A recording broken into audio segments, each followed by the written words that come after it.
Stuudios on nüüd Erik Aabner, Tartu Ülikooli funktsionaalse genoomika teadur. Tere hommikust! Tere hommikust!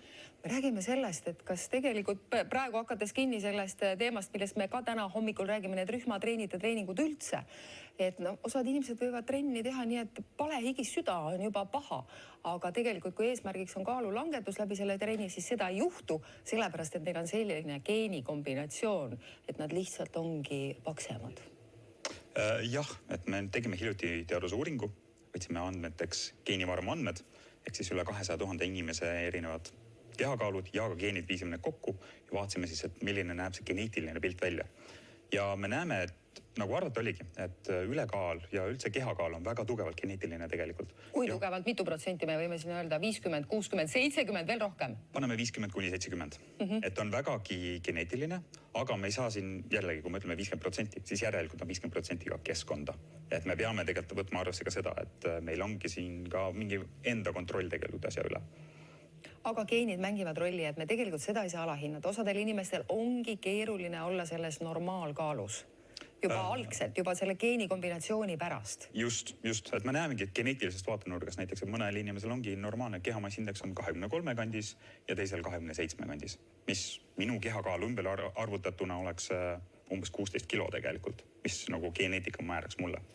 Kas me siis saame öelda, et me rääksime praegu, et ülekaalulised, aga see sama rasvumine, mis tuleb siis alates sellest 30 numbrist, eks ju, kui me räägime kehamassindeksist, kas siis see rasvumine on ka justkui irjutatud geenidega ette mingil määral või? Ekstreemsematel juhtudel jah, et kui me räägime siin nüüd, et võtame Eesti normaaljaotuse ja jaotame eestlased laiali geneetiliselt, et siis võib-olla see kõige äärmisem ots, et võib-olla seal tõepoolest on see 29-28 kandis keskmine see kehamassindeks. Natuke veel sinna seda keskkonda ka otsa ja ongi inimene rasvumise peal. No, ma tean, et numbrid 21% Eesti inimestest on rasvunud, 33 on ülekaalulised. Päris suured numbrid. Me räägime väga erinevas vanuses inimestest, meestest, naistest, poistest, tüdrukutest. Kas meil siis ongi sellised geenid või? Meil on sellised geenid, aga meil on ka lihtsalt see keskkond. Ega eestlased ei ole erilised selles protsentuaalses pildis. Et see on tegelikult suht tavaline läänemaailmale. Et me lihtsalt elame niivõrd mugavas ühiskonnas, kus on lihtne toitu saada, seda on võimalik palju saada, toidu kvaliteet võib mõnikord olla sükse kehvem kvaliteediga, mis võib-olla soodustab seda ülesöömist jällegi ja geenid ei aita siin kaasa ka. Mis me siis peame tegema? Eriti need inimesed, kes näevad kurja vaeva, et saada oma kaalunumbrit väiksemaks ja see ei lähe ja ei läheb. Ikkagi ju süüa tahaks, päris nälgida ka ei saa ja igasugused muud vaimsed häired võivad sellega koos tulla siis. Kindlasti, ega ülekaaluga on väga palju terviseriske kaasas ja see on ka see põhjus, miks me selle geeniuuringu nüüd tegime, et saadagi aru täpselt, mis rolli mängivad geenid, kus kohas on see keskkond võib-olla siin mängus ja mida need geenid seal täpselt teevad. Soovitus on ikkagi tegelikult sama lõpuks. Toitu tervislikult, tee normaalset trenni, ela sükest soovitatud elustiili, et kõik oleks tasakaalus. See on raske, aga peab kuidagi sellest teadlik olema. No, kõlaski niimoodi, tee normaalset trenni, söö normaalselt, aga kui sellel inimesel on 70% seda geeni tausta taga, siis temaga ei juhtu tegelikult mitte midagi, ma arvan. Ehk et tema kaal ei lähe alla, kui ta selle mingil hetkel on see üles läinud. Läheb või? Kui me nüüd vaatame seda geneetilist pilti, mis me seal nägime, me tuvastasime seal üle 200 erineva geeni, mis eestlaste hulgas mängivad rolli.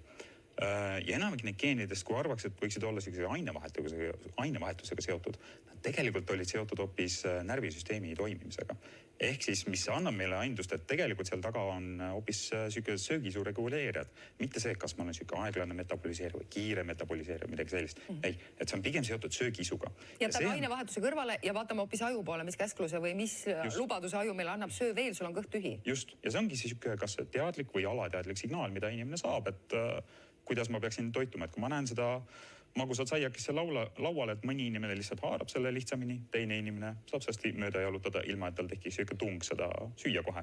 Ja tegelikult see ongi see raske koht, et kui me oleme teadlikud, et meil on võimalik probleem geneetiliselt sisse kirjutatud, et me saame siis seda ka teadlikumalt vältida. Ehk et kui aju kogu aeg annab sulle seda signaali, et söö, sul on ju kõht tegelikult tühi, siis söö midagi sellist, mis sulle kaloreid ei anna, see aitab või?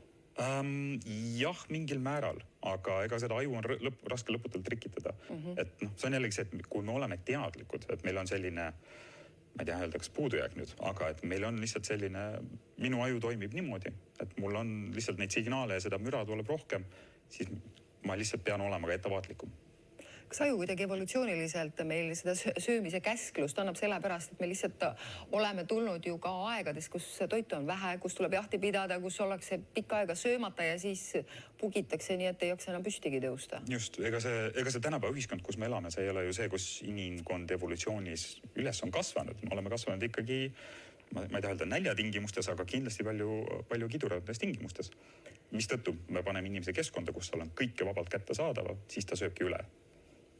No tegelikult praegu ju meditsiinis need kaalulangetusravimid on väga populaarsed, küll kallid, aga kas see on see lahendus nendele inimestele, kellel on need geenid, mis ülekaalulisust soosivad? Mingil määral kindlasti, sest me teame, et need ravimid on toimivad. Et enamikel inimestel nad annavad head efekti ja seepärast ka me praegu otseselt geneetikaga või geeniinfoga ei ole kuidagi sekkunud nende ravimitesse. Me enda poolt me tahamegi teha nüüd jätku uuringu siis geenivarmu andmetel, et vaadatagi, kas siis geenidel on väga suur roll nende ravimite toimes ka. Sest selle pealt saaks ju teha palju targemaid otsuseid. Me ütleme inimestele, et aha, sinu geneetiline profiil sobiks väga hästi just semaglutiidile, et lähme vaatame, kas me saame meditsiinisüsteemis siin aidata kuidagi või vastupidi, mõnele inimesele need ravimid üldse ei sobiks. Just enne geneetilise profiili pärast, siis me saame öelda neile, et proovime muid meetodeid. Me lihtsalt ei ole mõtet siin aasta aega süstida nendele kalli ravimid sisse. Teeme midagi muud. Kui ma mõtlen mida jaapanlastele või hiinlastele, nemad on sellised pisikesed ja kõhnad kõik, neil ei ole seda geenimuret või? On ikka. Ei, neil on ka, et ega jällegi see on ikkagi üle maailma probleem. See ülekaalu tõus ei ole vist ühtegi riiki, kus see nagu ei oleks nagu norm, et ülekaal ja üldse kehakaalu tõus oleks populatsioonis ülesmäge minev.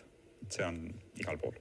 No need protsendid tõesti tõusevad, kas siis see geenikombinatsioon kuidagi levib rohkem või vanemad annavad seda, et ei, see jääb ikkagi sellise 50–70%, see ei muutu. Geenid on jah paigas, keskkond muutub.